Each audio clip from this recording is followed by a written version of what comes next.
Au nom du Père et du Fils et du Saint-Esprit, viens Esprit Saint, remplis le cœur de ta lumière, dispose notre intelligence, ouvre nos cœurs à écouter ta parole. Fais-nous connaître Dieu le Père, révèle-nous le Fils, et toi, leur commun esprit, fais-nous toujours croire en toi. Ô Seigneur, envoie ton esprit et tout sera créé, et tu renouvelleras la face de la terre. Bien-aimés dans le Christ, nous sommes aujourd'hui mercredi 22 décembre. Et la parole de Dieu que notre Mère Église nous propose en ce jour est extrait de l'évangile de Luc, chapitre 1er, versets 46 à 56. En ce temps-là, Marie rendit grâce au Seigneur en disant : Mon âme exalte le Seigneur, exulte mon esprit en Dieu mon Sauveur. Il s'est penché sur son humble servante. Désormais, tous les âges me diront bienheureuse. Le puissant fit pour moi des merveilles, saint est son nom. Sa miséricorde s'étend d'âge en âge sur ceux qui le craignent. Déployant la force de son bras, il disperse les superbes. Il renverse les puissants de les trônes, il élève les humbles. Il comble bien les affamés, renvoie les riches les mains vides.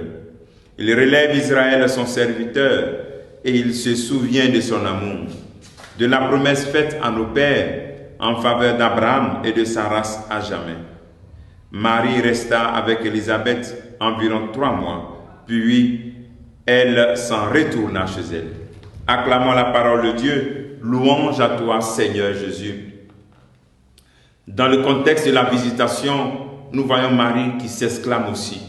Marie qui reconnaît la grandeur de Dieu. Marie proclame la grandeur de Dieu dans sa vie. Marie reconnaît, elle dit son âme exalte le Seigneur. Et son esprit exulte en Dieu, son Sauveur. Le premier élément de notre partage en ce jour, c'est est-ce que tu reconnais la grandeur de Dieu dans ta vie? Est-ce que ta vie proclame que Dieu est grand? Tout simplement par ton obéissance.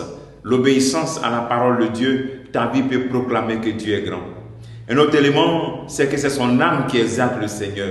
Est-ce que l'état de ton âme te préoccupe? Qu'est-ce qui te préoccupe dans cette période? L'état de ton corps, ce que tu devras porter, ce que tu devras manger, ou bien l'état de ton âme.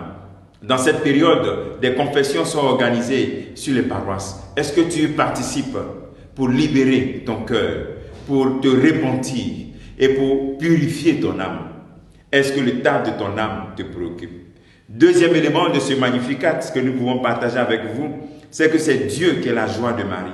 Elle reconnaît que Dieu s'est penché sur elle. Dieu s'est penché. Donc c'est Dieu qui est sa joie. Aujourd'hui, qu'est-ce qui fait ta joie? Qu'est-ce qui t'amène à être joyeuse, à être joyeux? Est-ce un bien matériel ou bien le fait de savoir que ton Sauveur vient en réalité pour rentrer dans ta vie, pour renouveler sa présence dans ta vie, pour te dire qu'il t'aime? Qu'est-ce qui te rend joyeuse? Est-ce qu'on peut être joyeux en étant malade? Est-ce qu'on peut être joyeux en ayant toujours une maladie? Est-ce qu'on peut être joyeux en manquant de la nourriture?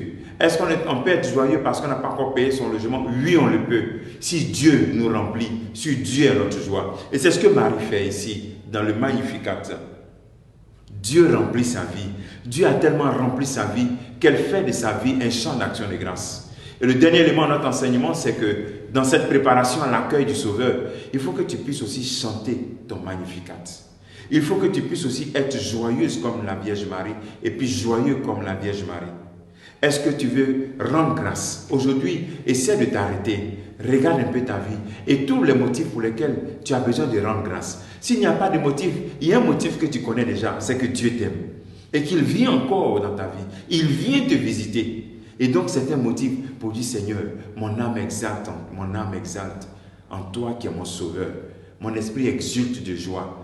Que la joie du Seigneur inonde ton cœur, inonde ta famille. La joie de la venue du Seigneur inonde ta vie professionnelle pour qu'il soit l'unique joie de ta vie. En ce jour, le travail que tu dois faire, c'est de créer ton Magnificat et chante-le avec joie. Que le Seigneur te bénisse en ce jour, qu'il nous comble de toutes les grâces au nom du Père et du Fils et du Saint-Esprit. Amen.